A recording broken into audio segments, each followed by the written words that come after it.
Hi, my name is Ed Hanzari. I'm a golf professional, a proud member of the PGA of America as well as the Canadian PGA, and I teach in Nova Scotia, Canada. This series is about the mental game of golf through the eyes of a teaching professional. It's called What Was I Thinking? I've been very fortunate to have had as a very good friend Dr. Joseph Parent, who is the author of Zen Golf and many other books on the mental game. And he coaches on the PGA and LPGA tours, and was named one of the top 10 mental coaches on the PGA Tour.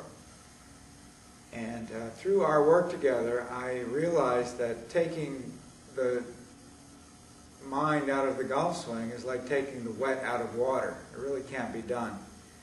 And so our many hours of work talking and playing the game started to work its way into my teaching. Some days you just have it. Your game is great. You're playing well mentally, you're at ease, you're staying in the moment. It's very simple. And then the next day, you just lost it. And what happened? You're aggravated, thoughts are dragging you around, and you can't seem to get your mind right. And it just seems like we look at the mental game as sort of lucky. Maybe I have it one day or I don't have it the next day, but there's not much we can do about it. There are little tips that we sometimes use, and like bumper stickers on your car, little cute sayings that might work for a day or two, but they don't last because it's not a practice. We practice our golf game, we practice our swing, we try to build precision into our game, but we don't practice our mental game. And there actually is a practice, and there are practices that can be done that are amazingly effective, and these have been around for quite a while, thousands of years in fact.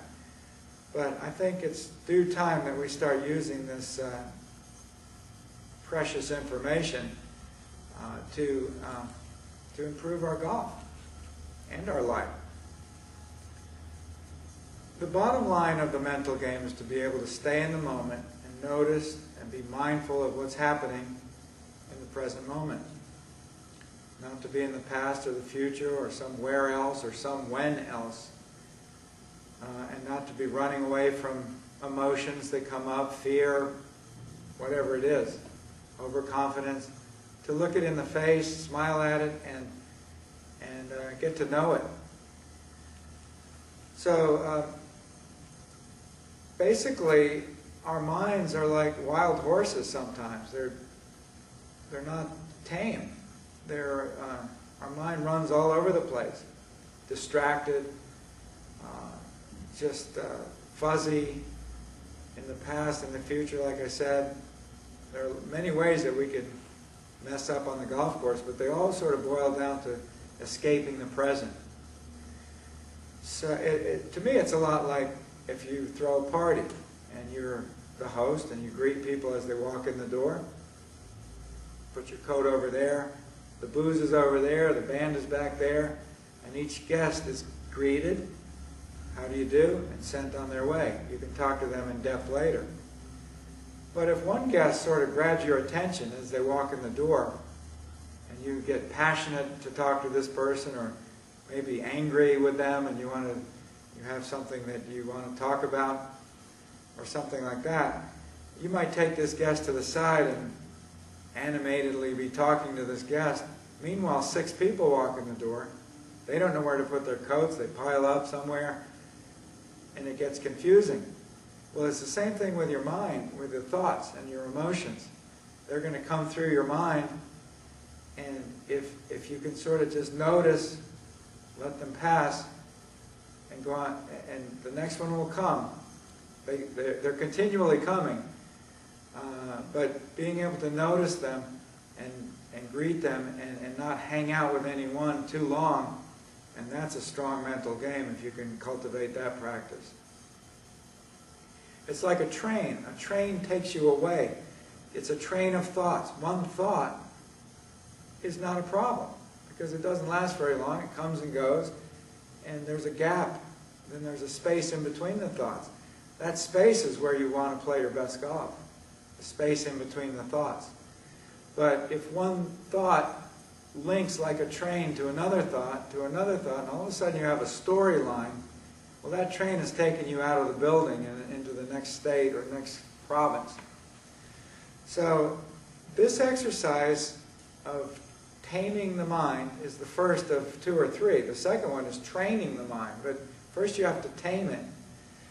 And it's basically being able to stay in the room for an extended period of time. You're sitting comfortably in a chair. Find a nice comfortable chair. Do it in the same place every day. Try to do this for 10 minutes a day. If you can do a little bit longer, it would be great. Best would be 10 minutes in the morning, 10 in the evening.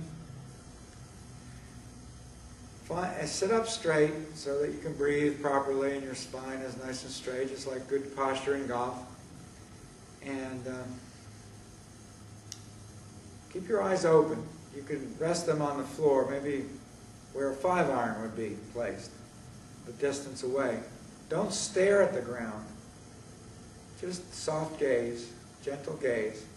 If you start staring, you might start hallucinating or something. You're not looking at anything. You're looking inward and noticing what is the content of my mind, and what is going on in here. So, just like the guests, each thought that comes up will be noted and come back to the room.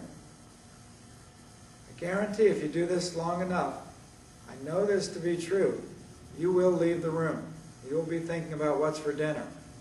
You'll be thinking about maybe, boy, this is stupid. I'm bored. I'm not in some blissful state. This is just regular old me. Well, I guess that's the point.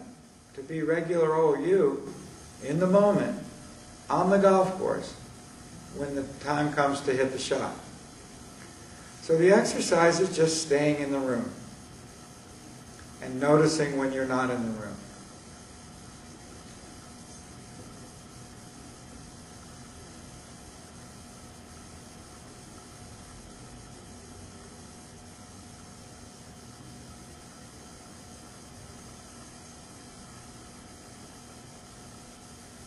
Sounds might come up to distract you. You're out the window you go.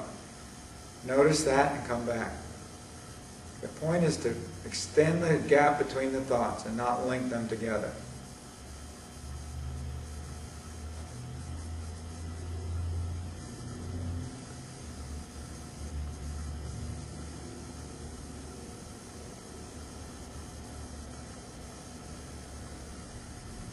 So 10 minutes a day, work on training your mind. Take it to the golf course. It's the same mind in your chair as it is on the golf course. Nothing is different. There's a great saying, no matter where you go, there you are. If you train it at home, in the comfort of your home, and I mean train it, practice. You have to practice this. Then you'll be able to bring it to the golf course. So in a month or so, I'll present number 2, which is part 2 of focus, which is focus in one's body. This is focus in the space. And then part 3 will be, well, whatever, for lack of a better word, open focus. So good luck with that, and keep practicing.